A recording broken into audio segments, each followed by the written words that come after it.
जय माता दी दोस्तों, राधे राधे। आप सभी भक्तजनों का आदि पूजा भक्ति बहुत बहुत स्वागत है। आइए जानते हैं कि बैसाख महीने का महत्व इतना अधिक क्यों है। माना जाता है कि आप बैसाख महीने में दान पुण्य करके और मंत्रों का जाप करना बहुत अधिक फलदायी होता है। और कौन से देवी देवता की उपासना कर सकते हैं, दान पुण्य करने में कौन सी वस्तु दान करना अनिवार्य है और कौन सी वस्तु का दान नहीं करना चाहिए, कौन से कार्य करके आप उनकी कृपा पूर्ण रूप से प्राप्त कर सकते हैं। आपको इस वीडियो में संपूर्ण जानकारी मिलेगी, तो वीडियो में बने रहिएगा और साथ में हो सके तो आप लाइक एंड सब्सक्राइब कर सकते हैं। तो आप पूरा देखिएगा। तो आइए जान लेते हैं बैसाख महीने में कौन से देवी देवता की उपासना आप कर सकते हैं और माताएं इस व्रत को रखकर पूर्ण रूप से अपने संतान और घर के सुख समृद्धि के लिए, धन धान्य के लिए कौन सा व्रत रखें जिससे उन्हें पूर्ण फल की प्राप्ति हो। क्योंकि माना जाता है कि बैसाख के महीने में किया हुआ कोई भी कार्य विफल नहीं होता है, संपूर्ण फल की प्राप्ति हो जाती है। तो आप विशेष रूप से इस महीने का लाभ उठाएं और पूर्ण फल की प्राप्ति करें कि ये महीना जो है ना वो बहुत महत्व वाले है। और ये जो है बैसाख का महीना जिसमें त्रेता युग का आरंभ हो जाता है बैसाख के पहले दिन से ही, तो इसीलिए इस महीने का महत्व बहुत अधिक बढ़ जाता है। इस तार से समझ लेते हैं कि बैसाख महीना में कौन से देवी देवता की उपासना करना बहुत फलदायी होता है, कौन से मंत्र का जाप करके आप बैसाख महीने की पूर्ण फल की प्राप्ति कर सकते हैं। तो देखिए, बैसाख महीने में आप भगवान विष्णु की उपासना करना बहुत अनिवार्य है, क्योंकि भगवान विष्णु का ही महीना माना जाता है। तो इसमें उनके हर रूप की आप पूजा उपासना कर सकते हैं, मंत्रों का जाप कर सकते हैं, उनके सहस्त्र नाम का जाप करें या फिर आप उनके माधवाय नमः का जाप भी कर सकते हैं 11 बार, 21 बार या फिर आपको 108 बार जाप करना है। तो आप देख ले अपने अनुसार उनके कोई भी नाम का जाप कर सकते हैं, उनके सभी रूपों का आप जाप कर सकते हैं। इसमें कोई भी दिक्कत नहीं है कि आपको कौन से मंत्र का जाप करना है। लेकिन माना जाता है कि ये जो महीना है ये बहुत फलदायी होता है, तो इसमें आप ओम माधवाय नमः का जाप कर सकते हैं, प्रतिदिन करना है। अगर आप प्रतिदिन करते हैं ना तो शुभ फल की प्राप्ति होती है और इसमें आपको स्नान दान में कोई दिक्कत भी नहीं होती, क्योंकि ये महीना जो होता है बहुत सुहावना होता है। इसमें सुबह शीतल जल से स्नान किया जाता है, जिससे कि मनुष्य के जो भी पाप है, चाहे जो भी तकलीफ होती है, वो समाप्त हो जाती है। इसमें माताएं जो है अपने संतान के लिए, घर के लिए, अपने पति के लिए बहुत सारे उपाय करती हैं, नियम ले सकते हैं, स्नान दान तो करना ही है। साथ में इसमें दान पुण्य कर सकते हैं जरूरतमंद को अपने समर्थाय अनुसार। और अगर किसी कारणवश आप स्नान दान नहीं कर पा रहे हैं, क्योंकि देखिए इस महीने में सुबह ब्रह्म मुहूर्त में स्नान करना कोई दिक्कत की बात नहीं है, क्योंकि ठंड का तो मौसम नहीं है, तो इसमें स्नान करने में कोई दिक्कत नहीं है, हर मनुष्य कर सकता है। लेकिन किसी कारणवश अगर आप सुबह स्नान नहीं कर पा रहे तो आप विशेष दिनों में स्नान करके पूर्ण फल प्राप्त कर सकते हैं, क्योंकि ये जो महीना है ये बहुत फलदायी है। इसमें आप परशुराम जी की भी रूप की पूजा कर सकते हैं, भगवान विष्णु के हर स्वरूप की आप इसमें पूजा कर सकते हैं, क्योंकि ये जो महीना है बहुत फलदायी है। तो जान लेते हैं कि इसमें कौन सी वस्तु की दान आपको करना चाहिए और विशेष दिनों की भी आपको जानकारी मिलेगी, कौन से दिन आपको कौन सी पूजा करनी है। क्योंकि इस महीने में सभी विशेष दिन बहुत फलदायी है। त्रेता युग का जो आरंभ होता है बैसाख के पहले दिन से ही हो जाता है, तो इसमें कृष्ण भगवान की उपासना करना भी बहुत लाभकारी है। तो कृष्ण भगवान की पूजा कर सकते हैं, माँ तुलसी की उपासना जरूर कीजिएगा, पीपल के वृक्ष की पूजा जरूर करें, क्योंकि कृष्ण भगवान माँ लक्ष्मी की भी उसमें कृपा होती है। तो आप पीपल वृक्ष की उपासना भी कर सकते हैं। तो देखिए, बैसाख महीने में आपको मंत्रों का तो जाप करना ही है, साथ में आपके घर में जो भी परेशानी है उसके लिए कोई उपाय कर सकते हैं, नियम ले सकते हैं।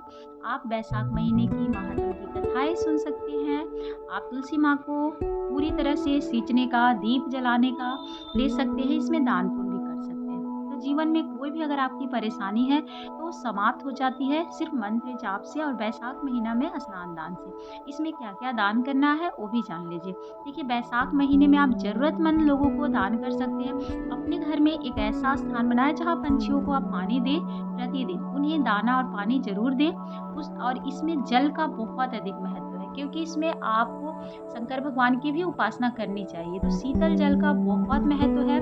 आप घड़े में पानी रख सकते हैं, जिससे कि आप जल, अगर भोले बाबा को आप जल चढ़ाना चाहते हैं तो आप एक जो मिट्टी के पात्र होते हैं उसमें आपको रात में जल भर के रखना है, शुद्ध जल। अगले दिन उसको आप तांबे के लोटे लोटा में लेकर घर के सभी सदस्य से हाथ लगाकर आप शंकर भगवान पे अर्पित कर सकते हैं। उससे माना जाता है कि जो भी आपकी बाधा है, जो भी आपकी कष्ट है, घर के सभी लोगों के कष्ट जो होते हैं वो दूर हो जाते हैं। तो ये उपाय गुरु जी के द्वारा ही प्राप्त हुआ है, जो कि हम आपके साथ शेयर कर रहे हैं। तो आप इस उपाय को भी करके देख सकते हैं। और माना जाता है कि बैसाख महीने में जल का दान बहुत महत्व देता है। तो ज़रूरतमंद कोई प्यासा है, उन्हें आप जल का दान ज़रूर करें।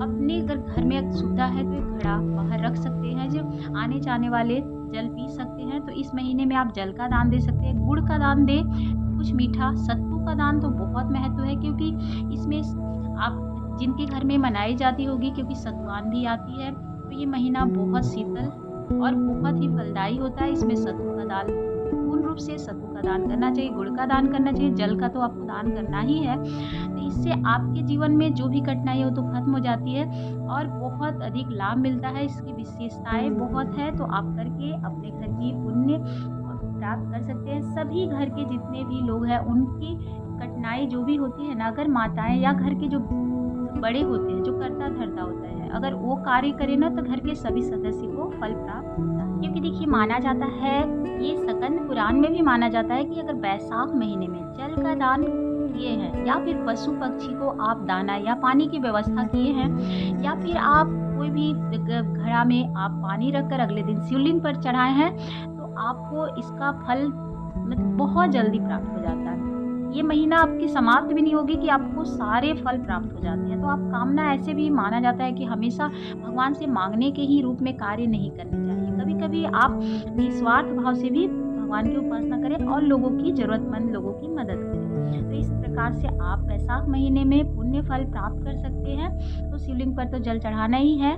ऐसा करने से आपकी कई गुना फल प्राप्त होते हैं, क्योंकि बैसाख महीने शिव जी की पूजा भी बहुत अधिक, इसका फल का बहुत अधिक प्राप्त होता है। त्रेता युग का, और इसमें आपको पता ही है त्रेता युग में रुद्र के रूप में हनुमान जी का भी जन्म हुआ था। तो इसीलिए ये महीना का बहुत अधिक महत्व बढ़ जाता है। तो इस महीने में आप पुण्य फल प्राप्त कर सकते हैं। अगर मान लीजिए आपकी समर्थाएं बहुत अच्छी है, तो आप जल के साथ साथ घड़ा भी दान कर सकते हैं, या फिर जिसमें ठंड रहे वैसा मतलब पानी रखने वाला जो पात्र होता है वो भी दान कर सकते हैं। आप ज़रूरतमंद जिनके पास पंखा नहीं है, गर्मी से बहुत तप रहे हैं, उन्हें आप पंखे दान करें। चप्पल दान करने का भी बहुत फल मिलता है। छाता दान कर सकते हैं। इसमें बाकी आप फल, चीनी, चावल, नमक, जो भी आपकी समर्थाएं हैं, राशन के सामान में ज़रूरतमंद को आप दे सकते हैं। इसमें कोई दिक्कत नहीं है। इसमें देने से आपको फल ही प्राप्त होंगे, क्योंकि बैसाख महीने में विष्णु भगवान के हर स्वरूप की पूजा होती है। तो उनकी उपासना स्वरूप आप पूर्ण रूप से अगर नहीं मन से श्रद्धा से कर पा रहे हैं, तो आप ज़रूरतमंद को दान देके भी आप उतना ही फल प्राप्त कर सकते हैं। तो देखिए, आप इतना ही ध्यान रखिएगा कि बैसाख महीने में अगर स्नान दान नहीं कर पा रहे तो विशेष दिनों में स्नान दान कर सकते हैं, और दान पुण्य करके भी आप उतना ही फल प्राप्त कर सकते हैं। अब अगर आपके पास समय मिलता है तो आप पवित्र नदी में स्नान करें। नहीं पवित्र नदी में स्नान कर सकते हैं तो घर में भी गंगा जल मिलाकर स्नान कर सकते हैं, और भगवान परशुराम की भी उपासना करें। आप उनकी हर रूप की पूजा कर सकते हैं, क्योंकि ये महीना बहुत फलदायी है। तो इसमें आप पूजा करके उनकी पूर्ण रूप से फल प्राप्त कर सकते हैं। अब आपको देखना है इसमें करना क्या नहीं है। कुछ कुछ चीज़ मान्य होता है, दिन में सोना नहीं चाहिए, मना करते हैं। और इसमें माना जाता है कि अगर इस महीने में तेल लगाना, या फिर दिन में सोना, या फिर कांसे के बर्तन में भोजन करना भी मना ही रहता है, क्योंकि गर्म होती है उसकी तासीर। तो बहुत लोग मना करते हैं, तो तेल नहीं लगाना चाहिए। दिन में सोने से बचना चाहिए इस महीना में। और जितना हो सके आप मंत्रों का जाप कर सकते हैं, भगवान की उपासना कर सकते हैं। तो भगवान के मधुसूदन रूप की भी आप पूजा करें, क्योंकि ये महीना बहुत फलदायी है। और इस महीना का फल बहुत अधिक, आपको बैसाख महीने की संपूर्ण जानकारी प्राप्त हो गई होगी, क्योंकि ये महीना बहुत महात्म है। विष्णु भगवान का प्रिय महीना है। तो इसमें आप विष्णु भगवान के साथ माँ लक्ष्मी की उपासना करना है, साथ में कृष्ण भगवान की भी आपको उपासना करना है। आप पूरे महीने पूजा अर्चना कर सकते हैं, सुख समृद्धि अपने घर के लिए प्राप्त कर सकते हैं, स्नान दान करके विशेष कार्य कर सकते हैं, नियमों का पालन कर सकते हैं, और विशेष दिनों पे आप जरूरतमंद लोगों को भी दान पुण्य करके आप पूर्ण रूप से फल प्राप्त कर सकते लेते हैं कि कौन सी वस्तु नहीं खानी चाहिए। तो देखिए, माना तो यही जाता है कि तेल से या तेल से बनी वस्तुएं नहीं खानी चाहिए। तला भुजा बहुत अधिक नहीं खाना चाहिए। इससे आपकी जो भी अंदर की इंद्रियां हैं वो तो कमज़ोर होती हैं, असर पड़ता है। तो आप इससे स्वस्थ भी रह सकते हैं। हल्का फुल्का खाएं, फल फूल खाएं, जितनी पानी युक्त मतलब जिसमें जल ज़्यादा है वैसा वस्तु आप खा सकते हैं। फल खा सकते हैं जैसे खीरा, ककड़ी या फिर तरबूज हो गए, इस तरह की चीज़ें खाएं, ठंडी चीज़ें खाएं। इसमें बहुत ज़्यादा तला भुजा मसालेदार ना खाएं, क्योंकि ये सब खाने से आपको कोई भी मतलब बीमारी लग सकती है, आपको परेशानी हो सकती है, तो आप पूरे महीने का नियम नहीं कर पाएँगे, आप बीमार भी पड़ सकते हैं। तो इन वस्तुओं को ना खाकर आप हमेशा हल्का-फुल्का ही खाने का प्रयास करें। इसमें ये बहुत लोग कहते हैं कि 2 टाइम का नहीं 1 टाइम भोजन करें, लेकिन देखिए सब अपने शरीर के अनुसार ही देख कर करें। आप अगर 1 टाइम भोजन करके स्वस्थ रह सकते हैं तो रहिएगा, नहीं तो ऐसा कुछ नहीं है कि भगवान कहे हैं बस हल्का भोजन करना चाहिए, बहुत ज़्यादा भारीपन भोजन नहीं करना चाहिए। तो आइए जान लेते हैं कि इस महीने में कौन-सी एकादशी पड़ती है जिसकी उपासना माताएँ कर सकती हैं और अपने घर के, अपने पुत्र के लिए, अपने पति के लिए, धन-धान्य के लिए पूर्ण रूप से उपासना कर सकती है। देखिए वैशाख महीने में 2 एकादशी पड़ती है, एक तो कृष्ण पक्ष में, एक शुक्ल पक्ष में, और ये एकादशी बहुत महत्व वाली है, जो कि देखिए कृष्ण पक्ष में पड़ती है उसे वरुथनी एकादशी भी कहते हैं। तो इस एकादशी को अगर कोई जिसका सौभाग्य समझिए जो नहीं है, वो भी अगर करे तो उनका सौभाग्य बन जाता है और पुत्र पौत्र आदि से संपन्न होते हैं। कृष्ण भगवान की भी आप उपासना कर सकते हैं, परशुराम स्वरूप की भी उनकी उपासना कर सकते हैं, पीपल गाछ की तो उपासना करनी है और विधिवत व्रत रखकर आप भगवान विष्णु की और साथ में माँ लक्ष्मी की कृपा प्राप्त कर सकते हैं। तो एकादशी व्रत जरूर करिएगा। अगर आप पूर्ण रूप से स्नान दान नहीं कर पा रहे हैं, कोई कारणवश आपका छूट रहा है, तो आप विशेष दिनों में जैसे 2 एकादशी हो गई, अक्षय तृतीया के दिन कर सकते हैं। तो कुछ विशेष दिनों में आप पूजा अर्चना करके शुभ फल की प्राप्ति कर सकते हैं। नहीं तो वैशाख के आखिरी 5 दिनों में भी पूजा पाठ किया जा सकता है। किसी कारणवश आपके घर छूट रहा है तो आप कर सकते हैं। इसमें आप कथाएं सुन सकते हैं, दान पुण्य कर सकते हैं, बहुत सारे नियम हैं। तो एकादशी आपको शुक्ल पक्ष की जो एकादशी है उसे मोहिनी एकादशी कहते हैं, जो शुक्ल पक्ष में पड़ती है। तो दोनों एकादशी का व्रत आपको करना चाहिए, इससे भगवान विष्णु प्रसन्न होते हैं। और आप शुभ अवसर पर अगर विष्णु भगवान की उपासना करते हैं, उनका प्रिय महीना है ये, इसमें सभी देवी देवता जो है ना उनकी उपासना महीने में सभी देवी देवता एक जगह वास करते हैं, तो उनकी उपासना करने के लिए आप विशेष दिनों को चुन सकते हैं। तो दोनों एकादशी का व्रत आप जरूर रखें, इसमें आपको बहुत अधिक लाभ मिलेगा और पूर्ण फल की प्राप्ति होगी। साथ में विष्णु भगवान प्रसन्न होते हैं और उनके शुभ अवसरों पर पूजा की जाए तो वैसे भी भक्त को कभी खाली हाथ नहीं जाने देते हैं। तो मोहिनी एकादशी वैशाख मास के शुक्ल पक्ष में पड़ती है, तो भगवान विष्णु को अर्पित है। इसको महत्वपूर्ण रूप से आप कर सकते हैं और पूर्ण लाभ उठा सकते हैं। एकादशी का व्रत जरूर करना चाहिए, हर मनुष्य को करने चाहिए, जिससे वो अपने पाप और पुण्य की प्राप्ति करके आप सीधे वैकुंठ धाम में अक्षय तृतीया का जो व्रत होता है उसमें भगवान विष्णु और माँ लक्ष्मी की उपासना की जाती है, क्योंकि अक्षय तृतीया के पर्व को आखा तीज के नाम से भी जाना जाता है और इस दिन अबूझ मुहूर्त होता है। तो धार्मिक मान्यता के अनुसार अक्षय तृतीया के अवसर पर सभी कामों को करने में शुभ फल की प्राप्ति होती है और इस दिन सोना या फिर चांदी या फिर कुछ ऐसे धातु खरीदने से शुभ फल की प्राप्ति होती है। तो आप खरीदारी भी अपने सामर्थ्यानुसार जरूर करें, क्योंकि ये विशेष दिन है। तो विशेष दिनों पे कोई भी आप वस्तु खरीद के घर में लाते हैं तो माँ लक्ष्मी की कृपा होती है। साथ में कोई भी वस्तु की दान करते हैं तो उससे आपको सुख समृद्धि की वृद्धि होती है। तो अपने अनुसार ही अक्षय तृतीया का त्यौहार आप मना सकते हैं और इस दिन के पूरे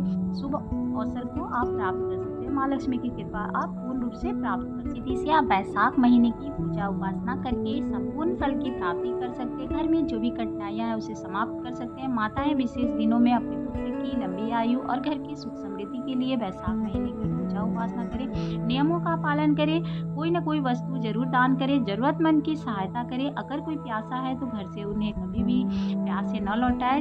अगर घर में कोई भी व्यक्ति आता है, कोई भी मेहमान आए, तो आप पानी जरूर पूछें, क्योंकि जल का दान बहुत अधिक महत्व है। तो इतना ही ध्यान रखिएगा, वैशाख महीने में कभी किसी को भी चोट नहीं पहुंचानी चाहिए। पक्षी के लिए दाना और आप पानी की व्यवस्था अपने छत पे चाहे अपने दरवाजे पे जहाँ भी सुविधा हो वहाँ हमेशा रखें।